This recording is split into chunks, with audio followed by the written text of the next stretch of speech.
Oi pessoal, estou aqui para mais uma aula para a gente continuar falando de direitos e garantias fundamentais. E agora eu vou falar das liberdades constitucionais. As liberdades constitucionais, assim como todos os direitos fundamentais, eles não são protegidos de maneira absoluta. A liberdade absoluta ela é incompatível com a vida em sociedade. Não tem como você ter liberdade em tudo, né? E o exercício da liberdade, ele encontra limites na própria lei, que fala que no artigo 5º, inciso 2, fala que ninguém será obrigado a fazer ou deixar de fazer alguma coisa, senão em virtude da lei. Então, a lei que é o limite das nossas liberdades, né? A gente encontra nossos limites na lei. A gente tem várias liberdades constitucionais, como, por exemplo, liberdade de manifestação de pensamento, de consciência de crença, de exercício de culto, da expressão das atividades artísticas, intelectual, científica e de comunicação, acesso à informação, exercício profissional, locomoção, reunião e associação. Mas aqui eu vou focar em alguns mais importantes. E para começar, a gente vai falar da liberdade de consciência e de crença. A liberdade de crença está prevista no artigo 5º da Constituição, no inciso 6, e fala que é inviolável a liberdade de consciência e de crença, sendo assegurado o livre exercício dos cultos religiosos e garantida, na forma da lei, a proteção aos locais de culto e suas liturgias. Então, aqui a gente vai destrinchar essa lei. A gente vai ver que tem 3 direitos. O primeiro direito, fala inviolável a liberdade de consciência e de crença. É o primeiro direito. Aqui a gente tem que ver que a liberdade de consciência e de crença não diz apenas ao aspecto religioso. A liberdade de consciência é a liberdade de você acreditar em qualquer corrente filosófica, qualquer corrente política. O segundo e o terceiro direitos, aí sim, eles são apenas no aspecto religioso, que é a liberdade de exercício de cultos religiosos e a proteção aos locais de cultos e suas liturgias. A liberdade de crença e de consciência é a liberdade de crer ou não em qualquer corrente filosófica, política, ideológica e religiosa. É a liberdade de agir em conformidade com a sua crença e não sofrer restrições de direitos em decorrência dela, né? É a sua liberdade de acreditar no que você quiser. Em regimes autoritários, regimes ditatoriais, frequentemente eles tentam suprimir essa liberdade de consciência e de crença. E aí eles costumam impor determinada ideologia, determinada corrente política, dificultando ou proibindo as outras, né? E aí agora a gente vai focar mais no aspecto religioso. Os modelos de Estado, a gente tem primeiramente 2 modelos de Estado, que são os Estados religiosos e os Estados não religiosos. Nos Estados religiosos, a gente tem os Estados confessional e o Estado teocrático. E nos estados não religiosos tem o laico e o ateu. Aí eu vou explicar rapidamente o que seria cada um. O estado confessional é o estado que confere tratamento desigual para as religiões e mantém alguma espécie de vínculo com uma ou com algumas religiões. E aí protege essa determinada religião, subvenciona, dando verba para elas, proibindo até outras manifestações religiosas. Mas o Estado confessional, geralmente, são países democráticos, mas que apenas dão benefício para uma religião. Como, por exemplo, a Argentina é um Estado confessional, a Dinamarca também. Já o Estado teocrático é o nível máximo do Estado confessional e adota uma religião oficial. E coloca as leis e as autoridades religiosas acima das leis e das autoridades estatais. Então, por exemplo, se o Brasil fosse um estado teocrático, a Bíblia, por exemplo, poderia estar acima da nossa Constituição. E exemplos de estados que são assim é o Vaticano e o Irã. Eles são estados teocráticos. Aí no século XVIII surgiu a filosofia iluminista, né? E foi a primeira vez que falaram que religião e Estado devem ser separados, que religião e política devem ser separados e que eles não podem ter essa mistura, né? Então foi a primeira vez que surgiu isso. E por que eles falavam isso, que os iluministas falavam isso? Porque a religião ela é baseada em dogmas. Os dogmas são verdades absolutas que não podem ser comprovadas cientificamente, né? Mas também não admitem contestação, você apenas acredita. E para acreditar nesses dogmas, você depende de fé para acreditar nisso. E por isso que a religião não deve interferir na política, né? Já a ciência ela é baseada em verdades que podem ser comprovadas empiricamente a partir de processos rigorosos, né, de verificação, e depende da razão para comprovar o conhecimento científico. E aí, a partir disso, a partir da filosofia iluminista, que surgiu o Estado laico e o Estado ateu, que são os estados não religiosos. O Estado laico ele não possui nenhuma religião oficial e ele proíbe qualquer relação de dependência entre Estado e Igreja. E aí ele estabelece a mesma forma de tratamento para todas as religiões, respeitando a liberdade de crença religiosa individual e estimula a tolerância entre as religiões. Então o Estado laico respeita todas as religiões e não tem nenhuma religião oficial. Já o Estado ateu, ele não acredita em nenhuma religião e entende que essas religiões, elas constituem uma forma de alienação do indivíduo. E aí o Estado proíbe ou dificulta as manifestações religiosas. Aí agora a gente já entendeu um pouquinho dos estados, a gente vai ver sobre a laicidade do nosso Estado, que está prevista na nossa Constituição, e vai ver se o Estado respeita as religiões, porque a gente viu que um Estado laico deve respeitar igualmente todas as religiões. E aí, a laicidade do Estado está prevista no nosso artigo 19, só um minuto, que fala que é vedada à União, aos Estados, ao Distrito Federal e aos municípios estabelecer cultos religiosos ou igrejas, subvencioná-los, embaraçar-lhes o funcionamento ou manter com eles ou seus representantes relações de dependência ou aliança, ressalvada na forma da lei a colaboração de interesse público. Então aqui a gente vai ver algumas proteções que o Estado dá às religiões, por ser um Estado laico. A primeira é a imunidade parlamentar. O artigo 150 fala que, sem prejuízo de outras garantias asseguradas ao contribuinte, é vedada à União, ao Distrito Federal e aos municípios instituir impostos sobre templos de qualquer culto. Por que não tem impostos sobre os templos? Porque poderia dificultar o funcionamento das religiões se tivesse que pagar imposto. E por isso os templos estão isentos dos impostos.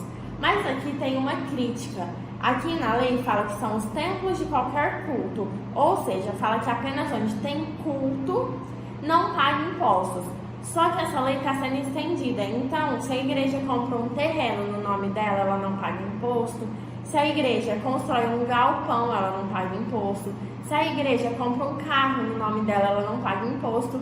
E isso às vezes está tendo até muitas garantias para a igreja, porque às vezes compram carros que não é para a igreja, em nome da igreja, só para não pagar impostos. E a gente tem que ficar atento a isso. Um outro direito é a assistência religiosa, né?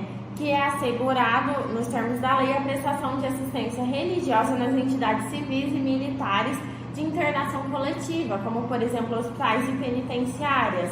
As religiões podem adentrar nesses lugares, por exemplo, no hospital, e aí pode falar lá com os pacientes, fazer uma oração. Só que isso, como é um Estado laico, todas as religiões podem fazer isso. Então, até costuma ter horário. Segunda de manhã, tal religião. Segunda à tarde, tal religião. Porque todas têm que ter o direito igual, né?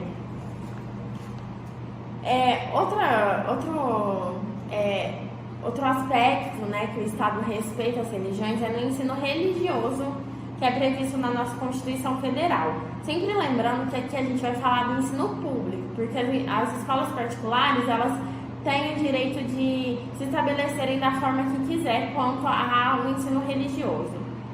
No artigo 210 falam que serão fixados conteúdos mínimos para o ensino fundamental, de maneira a assegurar formação básica comum e respeito aos valores culturais e artísticos nacionais e regionais. Aí, parágrafo 1º fala: o ensino religioso de matrícula facultativa constituirá a disciplina dos horários normais das escolas públicas de ensino fundamental. Então, aqui vamos falar um pouquinho das características desse ensino religioso nas escolas públicas. Primeiro, a matrícula é facultativa. É livre decisão dos pais ou dos responsáveis matricular ou não seus filhos no ensino religioso. O ensino religioso é oferecido no horário normal das aulas, e aí tem bastante crítica, porque prejudica os alunos que não assistem essas aulas, né? O ensino ele pode ser confessional. Segundo uma recente decisão do STF, né, em 2017, o STF decidiu que o ensino religioso pode ser confessional, ou seja, pode ser de apenas uma religião ou de algumas religiões apenas. Essa decisão está sendo muito criticada porque as pessoas acreditam que, como a gente é um estado ateu, um estado laico, como a gente é um estado laico, deveria ensinar todas as religiões, deveria ensinar, por exemplo, a história das religiões, como era antes de 2017, mas o STF mudou essa decisão e está sendo muito criticada. E também é proibido o proselitismo. O proselitismo é influenciar a conversão a determinada religião. Então, por exemplo, um professor não pode influenciar os seus alunos a se converterem a tal religião. Isso é proibido. Outro direito que as igrejas têm é de usar substâncias psicotrópicas para fins religiosos.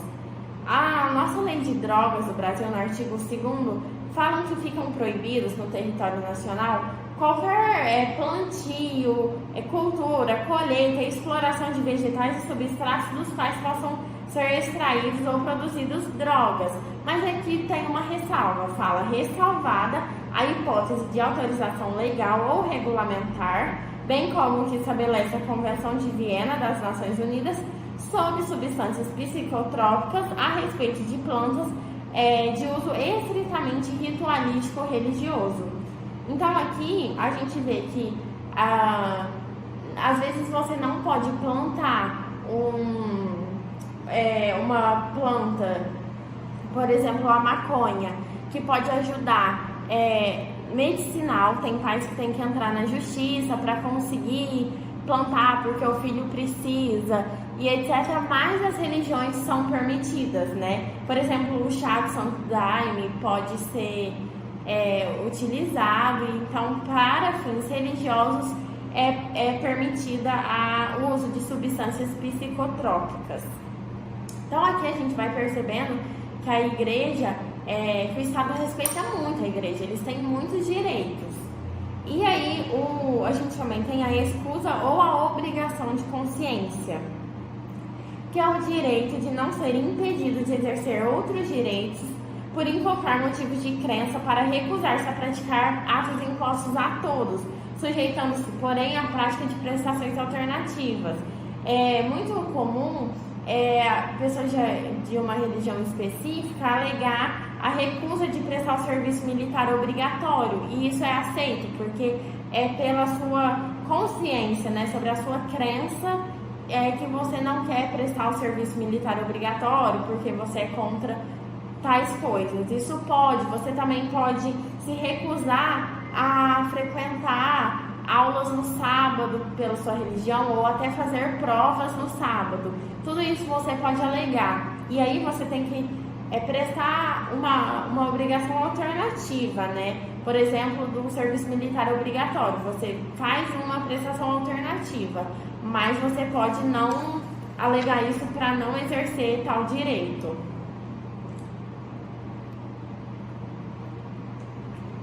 E aí a gente viu Então, que o Estado respeita muito as religiões. Mas agora a gente vai ver se as religiões respeitam o nosso Estado laico, né? E aí aqui eu vou trazer alguns exemplos. O primeiro é o preâmbulo da nossa Constituição, que é lá o comecinho, que fala não sei o que, não sei o que, não sei o que, sob a proteção de Deus. E aí, a gente é um Estado laico, pode estar na Constituição sob a proteção de Deus? Estudando e tal, entenderam que sim, que pode ter isso, porque quem faz a Constituição, como eu expliquei nas aulas de Direito Constitucional, é o poder constituinte originário, que é o povo, e o povo não precisa ser laico. Então, quem faz o preâmbulo da Constituição é o povo, e aí por isso é permitido. E aí tem alguns outros exemplos, como por exemplo a cédula do real, que tem a frase Deus seja louvado. Ela foi acrescentada em 1986 e nenhum presidente até hoje tirou essa lei, essa frase, desculpa, né? Deus seja louvado. A gente tem feriados religiosos, e aí a maioria dos feriados religiosos são cristãos e muitos são apenas católicos, como por exemplo dias de santos. E aí, se então um católico ele tem o direito de não trabalhar no dia de determinado santo, e quem tem alguma outra religião, por exemplo um judeu, ele também tem um dia santo, com certeza tem um dia santo que ele queria não trabalhar. Mas e aí? É realmente muito complicado essas situações. Eu tô só expondo para vocês, porque não tem uma decisão, isso é certo, isso é errado, não tem. Por exemplo, o plenário do STF, que tem a cruz, né? E isso não é só no plenário do STF, na Câmara também tem, né? Na Câmara de Deputados, no Senado, a maioria das repartições públicas tem a cruz, tem o crucifixo, né? Só que aí a maioria dos membros do CNJ decidiu que o uso desses símbolos constitui um traço da cultura da sociedade brasileira e que não agridem a liberdade da sociedade. Então, eles não são obrigados a retirar esses símbolos, é permitido, mas também tem discussão se isso seria laico ou não, né? E o que mais está pegando é a influência das opiniões religiosas nas decisões estatais, né? Como eu já falei, as bancadas religiosas estão crescendo muito, está tendo uma participação muito forte de religiosos na política, principalmente da religião evangélica. E aí, pelas suas crenças próprias sobre o que eles acreditam para eles, né, e não para o país, né, mas aí eles transformam isso e acham que tem que ser para o país, eles impedem que algumas coisas sejam discutidas, como eu já citei aqui, por exemplo, o aborto, eles não querem discutir no Congresso, a homofobia, a transfobia, eles não querem discutir, educação sexual na escola, e aí está fazendo com que a gente tenha dificuldade de aprovar leis por conta da religião, e isso com certeza não está respeitando o nosso Estado laico, isso com certeza não está. As outras, os feriados e tal, a gente tem alguma discussão, mas a influência das opiniões religiosas, que é a sua religião, e não diz respeito a todo mundo, mas que está influenciando as decisões, né, estatais, com certeza isso não está sendo respeitado, o nosso Estado laico. E para terminar, eu vou falar aqui sobre o paradoxo da tolerância, que é uma dúvida, né? Então, em nome da tolerância, deve-se tolerar os intolerantes e as práticas intolerantes? Não, não deve. E aqui, Karl Popper traz essa frase que fala que se entendermos a tolerância ilimitada, mesmo aqueles que são intolerantes, se não nos encontrarmos preparados para defender uma sociedade tolerante contra as arbitrariedades dos intolerantes, o resultado será a destruição dos tolerantes e com eles da tolerância. Então a gente não deve tolerar os intolerantes, né? A gente deve ter a liberdade de cada um ter a sua crença, a sua consciência, mas desde que não seja algo intolerante. E foi isso sobre a liberdade de crença, né? Sobre a liberdade de consciência que eu queria trazer para vocês. Espero que vocês estejam gostando. E até a próxima aula.